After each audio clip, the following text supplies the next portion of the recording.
Bonjour à tous et bienvenue dans cette nouvelle vidéo, je suis super content de vous retrouver. Comme vous avez pu le voir dans le titre, on se retrouve pour un nouvel épisode concernant la série Comment devenir un trader rentable en 2024. J'espère que vous êtes prêts à prendre des notes, on passe tout de suite sur mon ordinateur, c'est parti.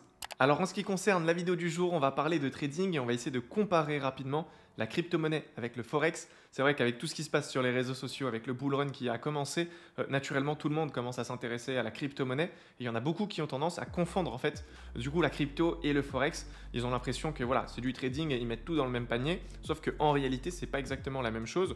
Donc premièrement, au niveau des profils de traders, on va pas du tout retrouver les mêmes personnes. Aujourd'hui, c'est très rare de voir quelqu'un être focalisé sur le forex, en faire un métier et du coup faire également de la crypto-monnaie à côté. Alors je dis pas que c'est pas possible, c'est juste que c'est pas forcément les mêmes visions, j'ai envie de dire, sur les marchés. Ensuite, au niveau de la volatilité, forcément, ça n'a rien à voir. La volatilité sur le forex sera bien moindre comparée à la crypto-monnaie. Donc, comme vous le savez, s'il y a peu de volatilité, eh bien, il y a moins de risques. Donc aujourd'hui, eh bien, naturellement, on dira que la crypto sera beaucoup plus risquée. Et on va partir aussi du principe que les objectifs des traders ne sont pas les mêmes. Aujourd'hui, quand on est sur la crypto-monnaie, eh bien, naturellement, on a quand même un objectif à court terme de faire de l'argent sur les marchés, alors que sur le forex, ce sera plus une approche à long terme. Étant donné qu'il y a peu de volatilité, on ne pourra pas tirer entre guillemets les mêmes mouvements et les mêmes profits. D'autant plus que les effets de levier, etc.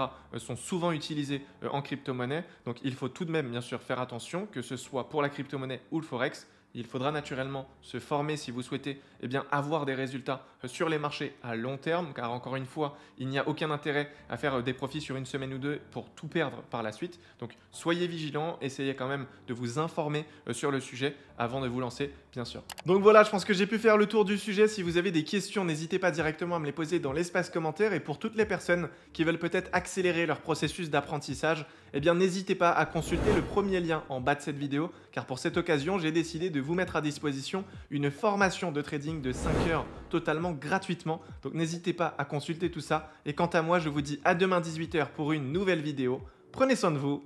Ciao!